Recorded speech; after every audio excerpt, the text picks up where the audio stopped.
ಅವ್ರ ಬಗ್ಗೆ ಹೇಳಿ, ಏನು ಮಾಡ್ಕೊಂಡಿರೋದು ಅವರು ಅನುಕೂಲ್ ಅವರು? ಅವರು ಆಫೀಸರ್ ಆಗಿದ್ದಾರೆ ಇಂಡಿಯನ್ ಏರ್ ಫೋರ್ಸಲ್ಲಿ. ಸೊ ನಮ್ಮ ದೇಶ ಸೇವೆ ಮಾಡ್ತಾರೆ. ಓಕೆ. ಈಗ ಎಲ್ರಿಗೂ ಡೌಟ್ ಇದೆ, ಅಷ್ಟು ಸೂಪರಾಗಿ ಸೀರಿಯಲಲ್ಲಿ ಆ್ಯಕ್ಟ್ ಮಾಡ್ತಾ ಇದ್ದಾರೆ, ದಿಢೀರಂತ ಮದುವೆ ಆಗಿ ಹೋಗಿ ಮುಂದೆ ನೆಕ್ಸ್ಟ್ ಆ್ಯಕ್ಟ್ ಮಾಡ್ತಾರೋ ಇಲ್ವೋ ಅಂತ. ಇಲ್ಲ, ಡೆಫಿನೆಟ್ಲಿ ಆ್ಯಕ್ಟ್ ಮಾಡ್ತೀನಿ. ಯಾವುದೇ ಒಂದು ಪಾತ್ರ ಬಂದರೂ ನನ್ನ ಮನಸ್ಸಿಗೆ ಖುಷಿ ಆದರೆ ಅಥವಾ ನನಗೆ ಅದು ಸೂಟಬಲ್ ಅಂತ ಅನಿಸಿದ್ರೆ ಡೆಫಿನೆಟ್ಲಿ ಆ ಪಾತ್ರನ ತೊಗೊಂಡು ನಾನು ಮಾಡೇ ಮಾಡ್ತೀನಿ. ನನ್ನ ಕೆಲಸ ಏನಿದೆ ಅದು ಮುಂದುವರಿಯುತ್ತೆ, ಅದಕ್ಕೆ ಯಾವುದೇ ಥರ ಸ್ಟಾಪ್ ಅಂತೂ ಇಲ್ಲ. ಸಪೋರ್ಟ್ ಇದೆ ಅವ್ರದ್ದು. ಡೆಫಿನೆಟ್ಲಿ ನನಗಿಂತ ಹೆಚ್ಚು ಅವರು ನನ್ನ ಕೆಲಸದ ಬಗ್ಗೆ ರೆಸ್ಪೆಕ್ಟ್ ಮತ್ತು ಕಾಳಜಿ ವಹಿಸ್ತಾರೆ. ಬಿಕಾಸ್ ಅವರು ಫಸ್ಟ್ ಹೇಳಿದ ಮಾತಿದೆ, ತುಂಬ ಜನ ನಾನು ಹೇಳೋದು ಕೇಳಿದ್ದೀನಿ, ಆ್ಯಕ್ಟರ್ನ ಮದುವೆ ಆಗಬಾರ್ದು, ಅವರ ಸ್ಕೆಡ್ಯೂಲ್ಸ್ ಬೇರೆ ಥರ ಇರುತ್ತೆ. ತುಂಬ ಜನ ಹೇಳ್ತಾರೆ ಹೆಣ್ಮಕ್ಳು ಆ್ಯಕ್ಟ್ರೆಸ್ ಆಗಿದ್ದರೆ ಅವ್ರಿಗೆ ಗಂಡು ಸಿಗೋದು ಕಷ್ಟ ಅಂತೆಲ್ಲ.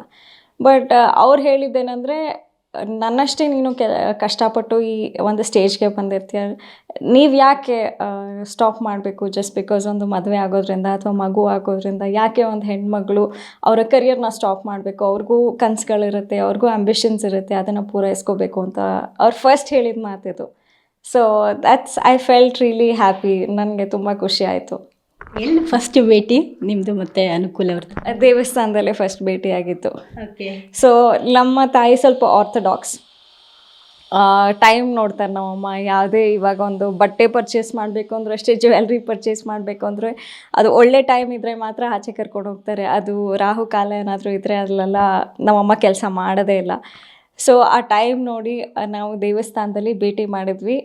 ಸೊ ಇಟ್ ವಾಸ್ ಲೈಕ್ ತುಂಬ ಏನು ಹೇಳೋದು, ಒಂದು ಡಿವೈನ್ ಫೀಲಿಂಗ್ ಬರುತ್ತಲ್ಲ ದೇವಸ್ಥಾನದಲ್ಲಿ ಭೇಟಿ ಮಾಡಿ, ದೇವ್ರ ದರ್ಶನ ಪಡ್ಕೊಂಡು, ದೇವ್ರ ಆಶೀರ್ವಾದ ಪಡ್ಕೊಂಡು ಓಕೆ ಫೈನ್ ಅಂತ ನಾವು ಮಾತುಕತೆನ ಶುರು ಮಾಡಿದ್ವಿ.